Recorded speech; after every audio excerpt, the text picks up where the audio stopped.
Hey, Ryder. What? Today's the day. Today's the day for what? The case study for Harvey. You know what? I'm not really in the mood to do that today. That one was kind of a pain. Ah, come on. Just do it. No. I'm good. I'm not gonna do that today. Whether or not you like it, we're gonna do it today. Okay, whatever.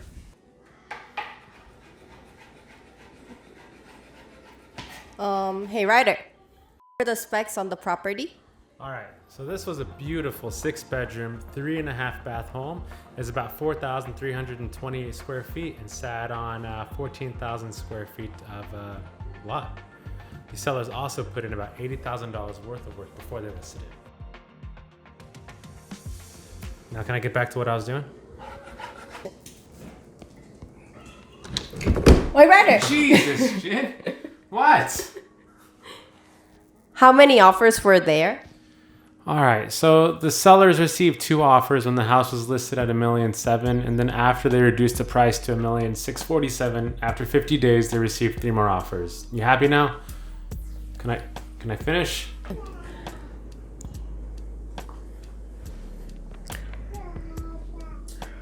Hey Ryder, Yeah.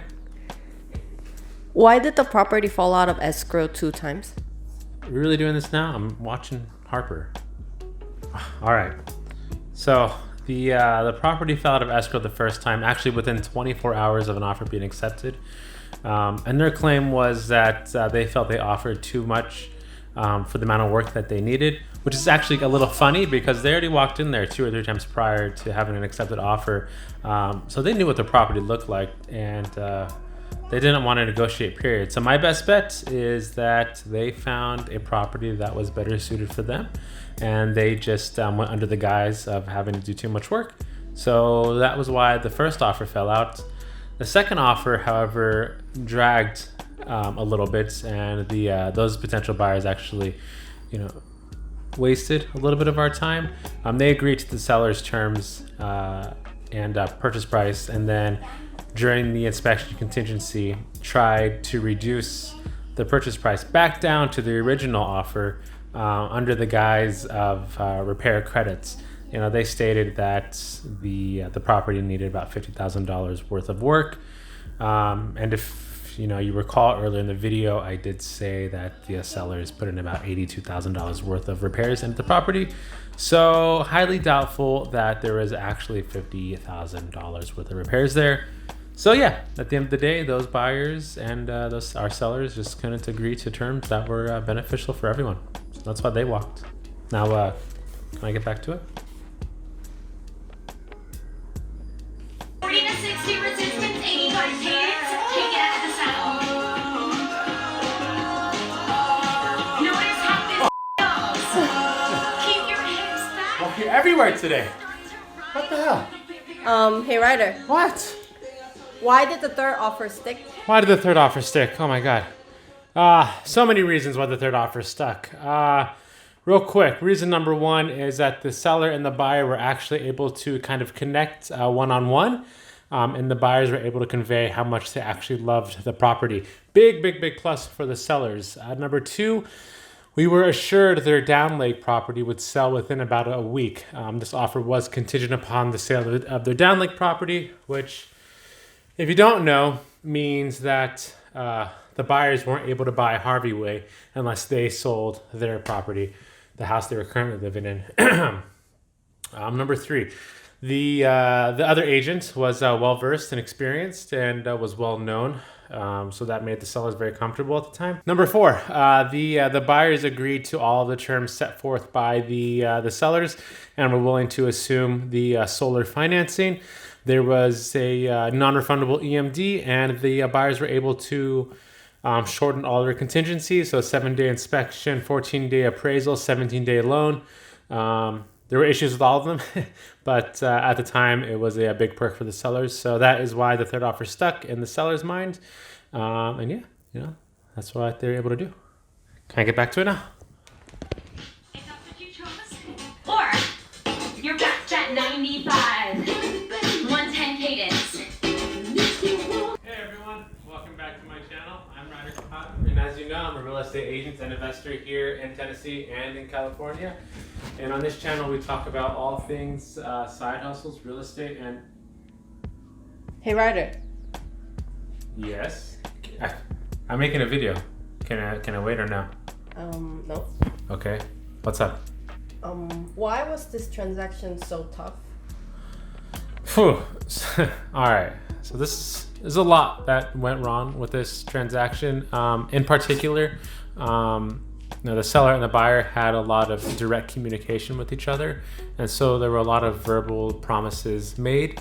And unfortunately, some of those promises weren't translated onto the documentation very well, and they were left a little vague because everyone just assumed that what was talked about would be the way it was moving forward. So yeah, that was definitely one issue, was that direct communication with each other, when really the communication should have gone agent to agent. Another one was the overconfidence in the timelines that the buyers agreed to.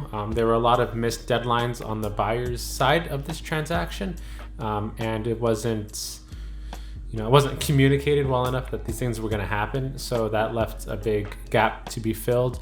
And at the end of the day, it's not just the buyers and the buyer's agent fault that any of this happened. It really was my job as well to make sure that I stayed on top of that side, on that party, to make sure that everything was being done correctly, and really following up on all these these missed deadlines.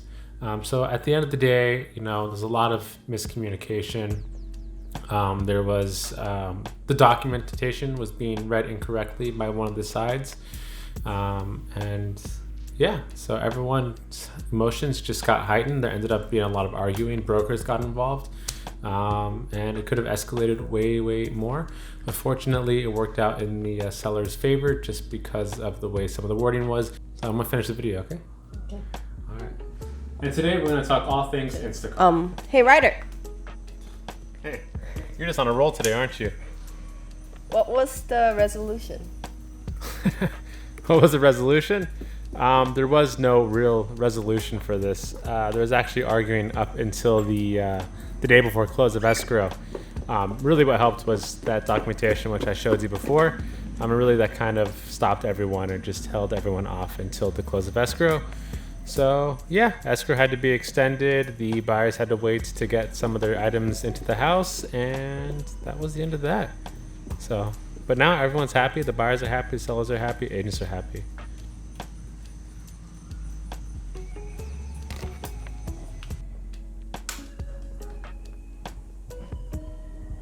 What? Hey Ryder. Seriously? What? So tell me, what did you learn? Oh my god. All right, so jeez, it's so late. And at the end of the day, I learned that, and if you're a newer agent, just remember this, always do your best to make sure that communications happen between the agent to agent directly. If you allow unmonitored communication between buyer and seller, things can get really hairy. And in the future, if brokers ever get involved, brokers should be probably best practice speaking to broker, just like agents should be speaking agent to agent. So that's what I learned. And just make sure that nothing is vague on the contract. Let's make it to the point and as concrete as possible, and try not to leave anything up to interpretation. That way you can always lean on that if something were to happen. So there's a lot to learn from this one. I will take a lot of lessons away from this. So can I go back to sleep now? Mm-hmm. All right. Good night. Night. Offer. They claim